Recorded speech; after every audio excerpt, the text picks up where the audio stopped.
যে ভাই দলই যদি গঠন করবেন, রাজনীতি যদি করবেন, এমপি মন্ত্রী যদি হবেন, এটাই যদি আপনাদের কামনা হয়, শহীদদের যে আকাঙ্ক্ষা ছিল, যারা আহত হয়েছে, হ্যাঁ, তাদের যে আকাঙ্ক্ষা ছিল, যারা কোটি কোটি মানুষ যারা এই অভ্যুত্থানে অংশগ্রহণ করেছিল, তাদের যে আকাঙ্ক্ষা ছিল, সেই আকাঙ্ক্ষা যদি পূরণই না হয়, তাহলে আমাদেরকে কেন মাঠে নামিয়েছিলেন?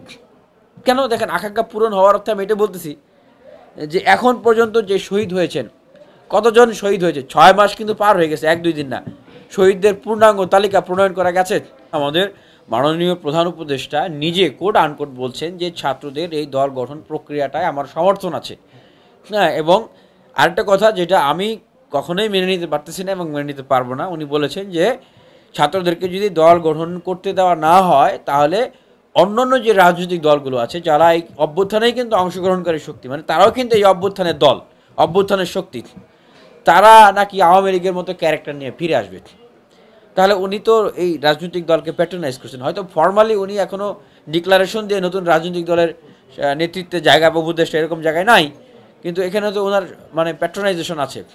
এবং আপনি যেটা বললেন এটা আমরা জানি, আমার কাছে ডকুমেন্টস আছে যে যারা এখন আমাদের বন্ধুরা, ছাত্র বন্ধুরা, সহযোদ্ধারা দল গঠন করছেন, উপদেষ্টা হিসেবে আছেন, তাদের বেশিরভাগই আমাদের সাথে আমাদের সহযোদ্ধা ছিল এবং অনেকেরই হাতে করি, রাজনীতির হাতে করি, কিন্তু আমাদের হাতে, নূর ভাই, রাশেদ ভাই, ফারুক ভাইদের হাতে, এবং আমাদের ছাত্র অধিকার পরিষদের প্ল্যাটফর্মে তাদের রাজনীতির দীক্ষা। তো একটা কনফ্লিক্ট অফ ইন্টারেস্টের জায়গায় তারা যখন একটা ভিন্ন প্ল্যাটফর্ম গঠন করলেন, সেই গঠন করার পর থেকেই তাদের একটা রাজনৈতিক দল গঠন করার একটা অভিলাষ ছিল, আকাঙ্ক্ষা ছিল, যেটা ডকুমেন্ট কিন্তু আমার কাছে আছে।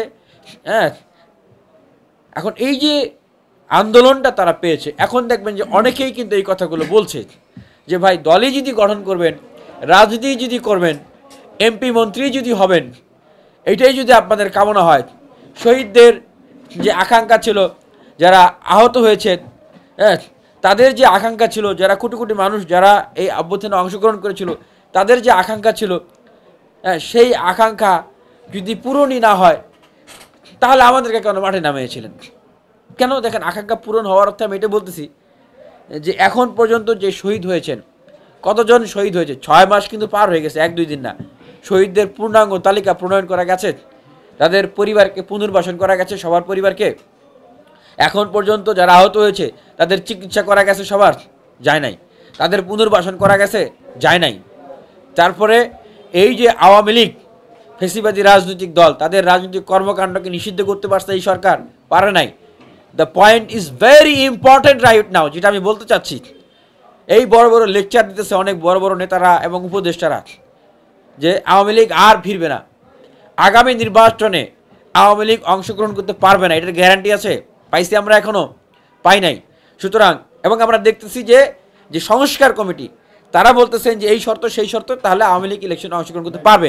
পারবে না এই ধরনের কোনো কিছু বলা হচ্ছে না, বরং পারবে এই ধরনের কথা বলা হচ্ছে। তাহলে আগামী নির্বাচনে যদি আওয়ামী লীগ ফিরে আসে, তাহলে ইনারা রাষ্ট্র পরিচালনা করতে গেছেন, রাষ্ট্র পরিচালনা করতে গিয়ে এনারা কী করলেন? মানুষ তো তাহলে এই প্রশ্নটা তুলবেই যে তাহলে তো এনাদের ভিতরে ক্ষমতার লোভ পেয়ে বসেছে। আমি বলব বিষয়টা এরকম না, এই চিন্তা ওনাদের অনেক আগে থেকেই ছিল। এবং এটাই বাস্তবতা যে আন্দোলন করলে কেউ রাজনৈতিক দল গঠন করতে পারবে না, রাজনীতি করবে না, অবশ্যই করবে, কিন্তু রাষ্ট্রকে ব্যবহার করে যেই কাজগুলো ওনাদের প্রায়োরিটি দিয়ে করার কথা ছিল, সেগুলোকে অবহেলা করে হাসপাতালে এখনও কাজ চালাচ্ছে, শহীদদের পরিবারের আহাজারি।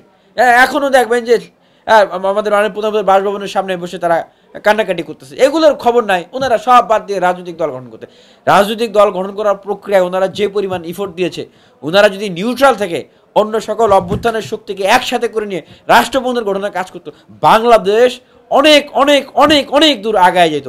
এবং যেই স্বপ্ন নিয়ে আমরা জেল কেটেছি, রক্ত দিয়েছি, লক্ষ লক্ষ কোটি কোটি মানুষ নেমে এসেছে, সেই স্বপ্নটা পূরণ